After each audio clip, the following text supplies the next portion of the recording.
अस्सलाम वालेकुम एंड जय हिंद एवरीवन। हाजिर हूं मैं आपके सामने आदाब मोहब्बत का नया एपिसोड लेकर के। एपिसोड नंबर 9 और चैप्टर नंबर 6 है ये मेरी किताब का। शुरू करती हूँ। फलक ने अपने स्ट्रगल की सारी बातें फुर्सत से माहिरा से शेयर की। माहिरा ने अदीरा, वीर और विवान से ये बातें बताई। इन सभी नए जमाने के जोड़ों ने अदब का यह एक्सपीरियंस इसलिए शेयर किया क्योंकि जिस तरह बुरी बातें शेयर करने का हम सब पर बुरा असर पड़ता है, वैसे ही अच्छी बातें शेयर करने का अच्छा असर भी पड़ता है। जैसे कुछ दोस्तों की संगत हमें बिगाड़ती है, वैसे अच्छे दोस्तों की संगत हमें बनाती भी है। उधर माहिरा बैंक में as a marketing manager job कर रही थी। वीर ने BTech Hindustan engineering college Mathura से किया था और वह मऊ छोड़कर जाना नहीं चाहता था। इसलिए उसने अपना सॉफ्टवेयर डेवलपमेंट और प्रोग्रामिंग का काम एज ए फ्रीलांसर शुरू किया था। दोनों अपनी एजुकेशन का इस्तेमाल अपना घर चलाने में कर रहे थे। फाइनेंशियली, मेंटली, फिजिकली, इमोशनली अपने पेरेंट्स को सपोर्ट भी कर रहे थे। वक्त बेवक्त माहिरा लखनऊ जाती रहती थी वीर के साथ। आप सब जानते हैं, जब जिंदगी ज्यादा स्मूथ चलने लगती है ना, तब ऊपर वाला डायरेक्टर डेली सोप्स की तरह हमारी लाइफ में ट्विस्ट लेकर आ जाता है। बस क्या था, आ गया एक नया मोड़ इन दोनों की मोहब्बत की जिंदगी में भी। हर ट्विस्ट हमें नए टर्न्स भी तो सिखाता है ना। इससे इन दोनों ने क्या सीखा, चलिए देखते हैं। शुक्रवार शाम 6:30 बजे जब माहिरा बैंक से वापस आ रही थी, उसे उसके एक टीम मेंबर अथर्व सिंह का मैसेज आता है। मैम, मेरी तबीयत ठीक नहीं है, इसलिए आज मैं नहीं आया। कल और परसों भी नहीं आ पाऊंगा। वायरल हुआ है मुझे, वायरल फीवर। डॉक्टर ने कहा 3 दिन से पहले ठीक नहीं होगा और बेड रेस्ट बोला है मुझे। Please excuse me for this genuine reason. यह मैसेज देखकर माहिरा तुरंत अथर्व को कॉल करती है, उससे उसकी खैरियत लेती है और रेस्ट लेने को कहकर फोन रखती है। माहिरा की टीम का यह एक हार्ड वर्किंग, डिवोटेड और सिंसियर बंदा था, इसलिए माहिरा ने उसे कॉल किया था। पर उसके कॉल का अथर्व ने कुछ और ही मतलब निकाल लिया। जब वो वापस ऑफिस आता है तो उसके रंग ढंग थोड़े बदले हुए दिखते हैं। वो माहिरा का उठना, बैठना, बोलना सब माइन्यूटली ऑब्जर्व करने लगा था।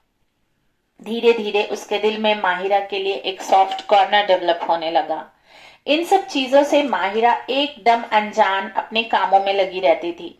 कभी कभी अथर्व से बात करने का स्टाइल उसे अटपटा सा लगता था, पर वो उसे अपने दिमाग की उपज समझकर ध्यान नहीं देती थी, इग्नोर कर देती थी। एक दिन घर आकर जब वो फेसबुक चेक करती है तो मैसेंजर पर अथर्व का मैसेज आता है। Ma'am, I really like the way you take care of me, thus I developed a soft corner for you. Message पढ़कर माहिरा को अटपटा लगा कि मैंने ऐसा क्या कहा जिससे उसके दिल में मेरे लिए सॉफ्ट कॉर्नर डेवलप हो गया। वो समझ जाती है कि अथर्व इमेच्योर है, इसलिए ऐसा कह रहा है। उसने तभी के तभी उसे फोन लगाकर पूछा कि ऐसे मैसेजेस क्यों भेजे तुमने मुझे? तुम्हें मेरे किस बिहेवियर से ऐसा लगा?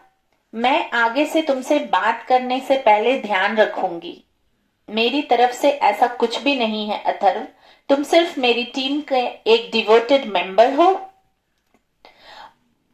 तो एज अ टीम लीडर ये मेरा फर्ज था कि तुम्हारी सेहत के बारे में मैं पूछूं। बाकी रेस्ट इज योर कॉल। अगर ये फालतूगिरी तुमने बंद नहीं की तो मुझे एचआरडी में तुम्हारी कंप्लेन करनी पड़ेगी। ये कहकर बिना उसकी बात सुने वो फोन डिस्कनेक्ट कर देती है। अथर्व यह सुनकर परेशान हो जाता है और उसको कॉल करता है। तब तक माहिरा कार लेकर फोन घर पर रखकर सब्जियां लाने चली जाती है। बार बार स्क्रीन लाइट जलता देख वीर फोन उठा लेता है। उधर से अथर्व की आवाज आती है, मैम, मैं कह रहा हूँ मुझे आपको देखकर बहुत खुशी होती है। जब मैं आपको नहीं देखता तो मेरा ऑफिस आने का मन नहीं करता है। मैं आपके आने का इंतजार करता रहता हूँ। इतना सुनना था कि वीर गुस्से से कहता है, कौन है रे तू और क्या बोले जा रहा है मेरी बीवी के बारे में? रुक रुक, अभी मैं पुलिस को तेरा नंबर देता हूँ। अभी सारी आशिकी का भूत उतारता हूँ तेरा। ये सुनकर अथर्व डर जाता है और अपना फोन स्विच ऑफ कर देता है। पर वीर माहिरा के बारे में ना जाने क्या क्या सोच लेता है। उसे माहिरा पर बहुत गुस्सा आता है और वो एक 18 साल के क्रेजी बॉयफ्रेंड जैसे बिहेव करने लगता है। जब तक माहिरा आ जाती है वो इधर उधर टहलता रहता है। इतने में माहिरा कमरे में आती है। वीर को गुस्से में देखकर मुस्कुराकर पूछती है, क्या हुआ वीर, आज फिर किसी क्लाइंट से बहस हो गई क्या? इतना सुनना था कि वीर भड़क उठता है। भड़के भी क्यों नहीं भला? उसकी इतनी प्यारी सी बीवी पर किसी ने आंखें जो जमाई थी। ऐसा ही होता है ना हमारे देश में। हमारे देश के ज्यादातर पुरुष आज भी उसी रूढ़िवादी सोच में जकड़े हुए हैं कि मेरी बीवी को कोई नहीं देखे। वो दूसरों की बीवियों को देख लेते हैं, लेकिन अपनी बीवी को कोई ना देखे या देख ले तो उसकी आंखें फोड़ दें, ऐसा पॉजिटिव होते हैं हमारे देश के पति लोग। भाई आगे बढ़ो, कब तक 20वीं सदी की में अटके रहोगे? देश आजाद हुए कई साल हो गए और हम हैं कि खराब सोच से खुद को आजाद ही नहीं कर पा रहे हैं। देश की तरक्की क्या खाक होगी जब हम अपनी पर्सनल तरक्की पर ध्यान ही नहीं देंगे। अरे अरे, गलत समझ गए आप लोग। पर्सनल तरक्की फाइनेंशियल नहीं, ये तो वो बड़ी तेजी से कर रहा है हमारा मुल्क। और बहुत सारे बच्चे जो अभी के जनरेशन के अभी फ्रेशर जॉब में आए हैं वो लोग भी बहुत अच्छे से अपना फाइनेंशियल टारगेट कंप्लीट कर रहे हैं। मैं पॉजिटिव थिंकिंग एटीट्यूड की बात कर रही हूँ, उसको डेवलप करने की बात कर रही हूँ। आधी बात जानकर तुरंत अपना स्टेटमेंट दे देने की बात कर रही हूँ। अपने साथी पर भरोसा ना करके बाहर वालों की बात पे झट से भरोसा करके उस पर सवाल उठाने की बात कर रही हूँ। जब तक हम अपनी इन सब आदतों और सोच से ऊपर नहीं उठेंगे तब तक कोई भी भड़काऊ भाषण देकर हमें भड़काता रहेगा और हम अपनी आदतों में फंसकर अपना घर जलाते रहेंगे। वीर को भड़कता देख माहिरा परेशान हो जाती है। उसने पूछा, वीर क्या हुआ, तुम इतने परेशान क्यों हो वीर? तुम तो बहुत हंसमुख हो, तुम्हारा ये रूप मैंने पहली बार देखा है। वो उसे गले लगा लेती है। वीर की तेज सांसें धीरे धीरे शांत हो जाती हैं। वो जल्दी से उसे एक गिलास पानी देती है। पानी पीकर वीर शांति से उसे अथर्व के कॉल के बारे में बताता है। ये सब सुनकर माहिरा कोई सफाई नहीं देती और कहती है, वीर हमें जिंदगी में अथर्व जैसे हजारों लोग वर्किंग प्लेस पे मिलते हैं, तो क्या हम जॉब छोड़ देंगे? अगर ऐसे लोग रिश्तेदारों में हो तो क्या हम रिश्ता तोड़ देंगे? और अगर कल को हमारी एक बेटी हो और उसके साथ ऐसे कुछ लोग स्कूल कॉलेज जॉब में मिलेंगे तो क्या हम उस पे 24 घंटे का पहरा लगा देंगे? नहीं ना। ये सब सुनकर वीर को अपने रिएक्टिव बिहेवियर का एहसास होता है। वह माहिरा को सॉरी बोलकर सिर्फ एक बात कहता है, माही हमारे रिश्ते में किसी भी दूसरे को आने नहीं देना। मुझे तुम पर पूरा भरोसा है, तुम मैच्योरिटी से इसे हैंडल करोगी। वह कमरे से चला जाता है। ये कहकर रात बहुत हो चुकी होती है, इसलिए दोनों डाइनिंग हॉल में जाते हैं। सब मिलकर खाना खाते हैं। वीर के मम्मी डैडी दोनों का चेहरा पढ़ लेते हैं पर कुछ बोलते नहीं। वो जानते थे कि मियाँ बीवी की प्रॉब्लम सिर्फ मियाँ बीवी ही सुलझा सकते हैं।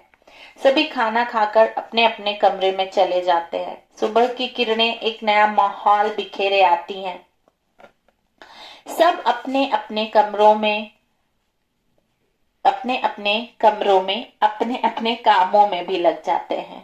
माहिरा बैंक जाती है और अथर्व से सीधा बात करती है। वो अथर्व को बताती है कि ये हमारा वर्क प्लेस है और जो कोई भी वर्बल अब्यूज करेगा उसके अगेंस्ट लीगल एक्शन लिया जाएगा।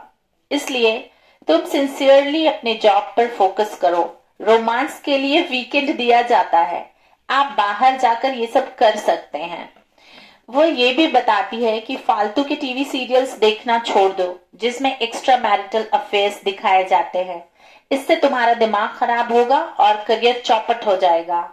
इसके साथ ही लड़कियों के बीच तुम्हारी डेस्पो वाली इमेज बनेगी, वो अलग। पढ़े लिखे हो, पढ़े लिखे बंदे की तरह बिहेव करो। ये सब सुनकर अथर्व शर्मिंदा होता है। माहिरा को सॉरी बोलकर चला जाता है। यही फर्क होता है एक एजुकेटेड और लिटरेट इंसान में। एजुकेटेड इंसान गलतियों से सीखते हैं और उसे दोहराते नहीं, पर लिटरेट इंसान सिर्फ डिग्रीज जमा करते हैं और उसका प्रैक्टिकल लाइफ में इस्तेमाल बहुत कम कर पाते हैं। अथर्व का चैप्टर उसी दिन क्लोज हो जाता है। हमारी जिंदगी के ये छोटे छोटे किस्से हमें कभी ना भूलने वाले अदब सिखा जाते हैं। ये चैप्टर उसी तरह माहिरा और वीर को भी मोहब्बत का एक अदब सिखा के जाता है।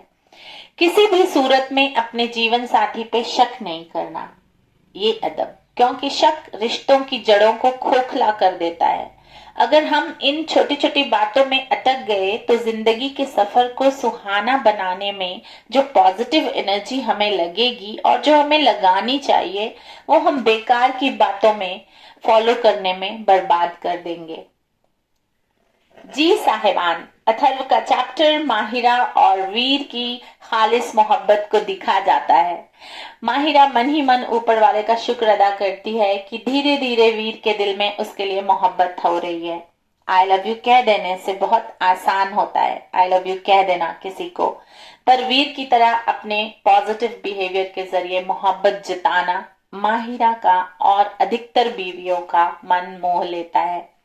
वो धीरे धीरे वीर से उसकी शादी के ऊपर वाले के फैसले को समझने लगती है और उसका हाथ थामे जिंदगी की राहों में चलने लगती है। ये छठा चैप्टर बहुत छोटा है, यहीं पे खत्म हो गया। 20 मिनट का वीडियो मुझे बनाना है, लेकिन मैं अपने सारे स्टूडेंट्स और व्यूअर्स से कहना चाहूंगी कि शादी का रिश्ता सच और यकीन, ये दो पायों पे चलता है। आप किसी भी बात में अपने पार्टनर से झूठ घुमा के किसी बात को कहना, डायरेक्ट उससे कम्युनिकेशन नहीं करना, अगर इसकी कमी होगी शादी के रिश्ते में तो कहीं ना कहीं हम बहुत बुरी तरह फंसते हैं। और अगर हम अपने जीवन साथी पे शक करते हैं कि उसका किसी के साथ अफेयर हो जाएगा, तो ये शक हमें अपनी एनर्जी को अच्छे काम में नहीं लगाने देता, हमें परेशान करके रखता है और हम इतने इनसिक्योर रहेंगे जिंदगी भर कि हम काम में ध्यान छोड़ करके बस इसी सब में लगे रहेंगे। तो फैमिली का एक अच्छा सा जो डेवलपमेंट होता है और अच्छा सा एनवायरनमेंट बनता है वो नहीं बनेगा। तो करना क्या है कि शक अगर दिमाग में आ भी जाए, तो मैंने पढ़ा है एक किताब में जो ब्रेन के ऊपर लिखी गई है, न्यूरो साइंटिस्ट कहते हैं, और एक और ऑथर है जिनका नाम मुझे अभी याद नहीं आ रहा है, आएगा तो शेयर करूंगी। वो कहते हैं कि रॉबिन शर्मा जी रॉबिन शर्मा जी कहते हैं अपनी बुक में the monk who sold his Ferrari कि जब दिमाग में आपके कोई नेगेटिव थॉट की स्लाइड आ जाए तो उसको जल्दी से हटा के उसको पॉजिटिव थॉट की स्लाइड से बदल दीजिए, क्योंकि दिमाग एक ऐसी मशीन है कि उसमें आप इतना सा थॉट डाल देंगे ना तो वो पूरा पेड़ बना देगा उस थॉट का।